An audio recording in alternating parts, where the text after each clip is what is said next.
Hello and welcome to Daily Number Workout 11. So let's get started. Word form for 11 would be E-L-E-V-E-N, 11. And the factors of 11, we always start off with 1 times 11 and spread them out. There's lots of numbers in between there, but does 2 go into 11? Well, it ends in 1, so 2 doesn't go in. Does 3 go into 11? Nope. 4? Nope. 5? Nope. 6? 6 times 2 is 12. Nope. 7? Nope. 8, 9, 10. None of those go in, so we are done. So let's ask ourselves, is it even or odd? And we're going to say it's definitely odd. It ends with a 1 there. Odd. And then we're asking if it's prime, and prime is the only factors of this number is 1 in itself. So it is prime. All right. Moving right along. We're going to go for multiples. So 1 times 11 is 11. 2 times 11 is 22. 3 times 11 is 33. 4 times 11 is 44. 5 times 11 is 55.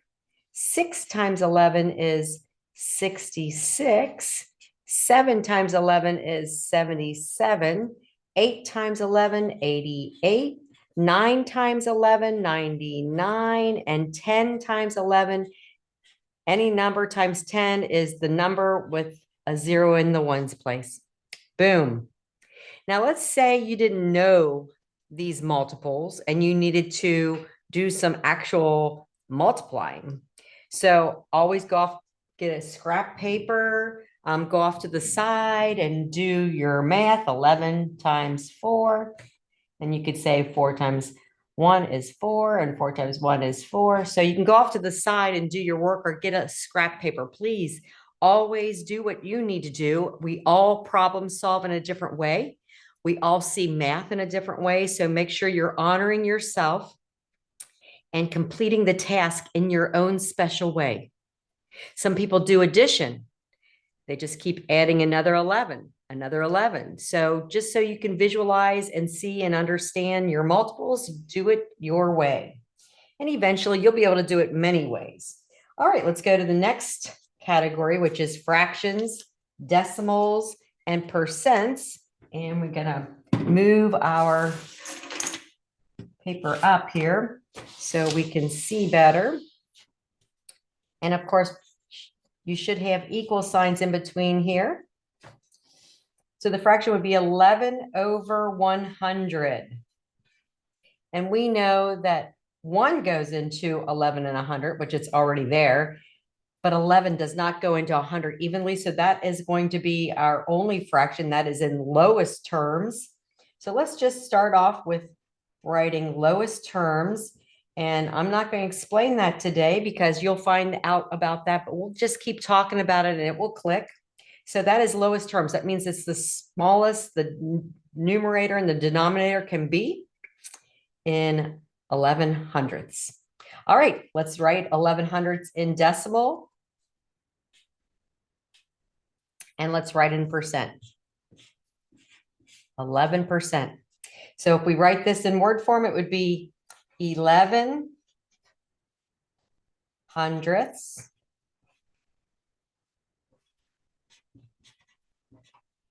This would be 0 and 11 hundredths. Always have that TH at the end. And if it's more than 1, it's THS. All right, here we go. Let's keep moving. So our next category is ratio. And remember, ratio is a way we might see fractions used in research and statistics. So this would be 11 to 100, or actually the word 11 to 100.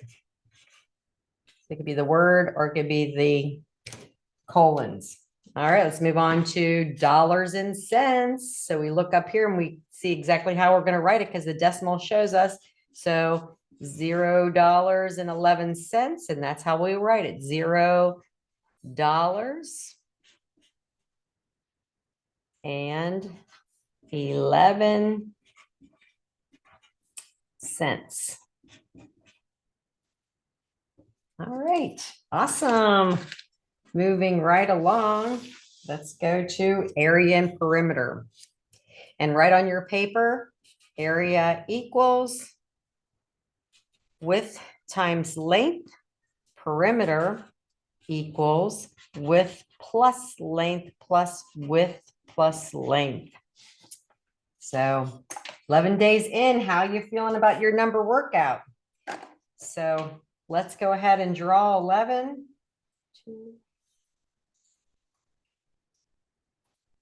And we're making our rectangle. And remember, you don't have to do it exactly. I'm showing you with the cubes, I'm sorry, not the cubes, the squares, each square on this chart paper, but you can just draw a rectangle and that works. You can give it 11 sections the best you can. They can be as equal as possible, no worries. And then write down 11 by 1. So this is 11 width by 1 length.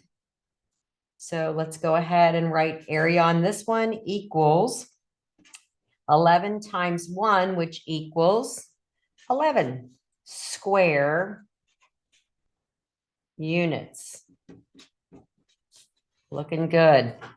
Let's do the perimeter on this one. So it's 11 by 1 by 11 by 1. So this side is 11 plus the 1 plus the 11 plus the 1. We're getting the outside perimeter, like the outside of the yard, to decide how long of a fence we need. So it'd be 11 plus 1 plus 11 plus 1 plus equals, and that would be 24 units.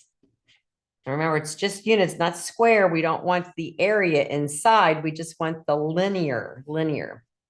So if that was feet, it would be 24 feet. And if this was feet, it would be 24 square feet.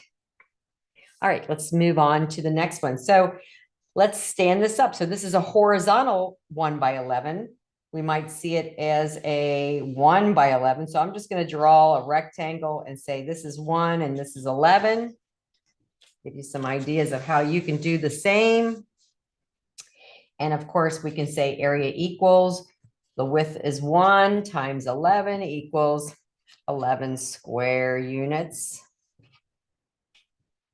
And the perimeter would be a 1 plus 11 plus 1 plus 11 equals 24 units. Same diff.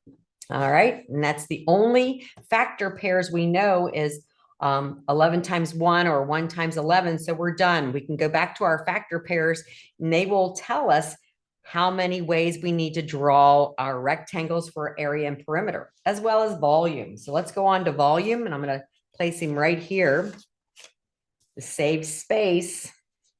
And so we're going to draw our 11 across. So we're going to draw our rectangle that we had up here, and then we're going to give it depth.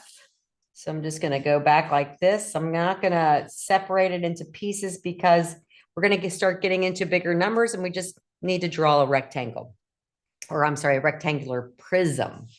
All right, so we're going to say it's 11 across by 11 deep by 11 tall. So our volume on this one is 11 times 1 times 1 equals. So if we look at that, this is what we just drew, was this, close as we can. So 11 times 1 is 11 times 1 is 11. So 11 cubic units, because it's cubes. All right, let's do the same over here, but we're going to draw our rectangle in vertical form. And remember, we're not worrying about showing each individual cube. We're just going to mark it that it is. It is what it is. So take your time drawing your cube. You're going to get really good at drawing cubes. So it's 1 width by 1 depth by 11 tall. So we would write that volume equals 1 by 1 by 11. And of course, that equals 11 cubic units. I'm just going to write CU there. Now, the other way we're going to do it is we show the front of our cube and we draw it off like this. So this would be a 1 by 11 by 1 tall. So we would write that volume equals 1 times 11 times 1 equals 11 cubic units. So 11 cubic units. Doesn't matter what order we put our cubes in, as long as it's the rectangular prism, we can multiply and come up with the same cubic units no matter what. All right, we're done with 11. Very simple 11. Thanks, and I will see you for the number 12 the next time we meet.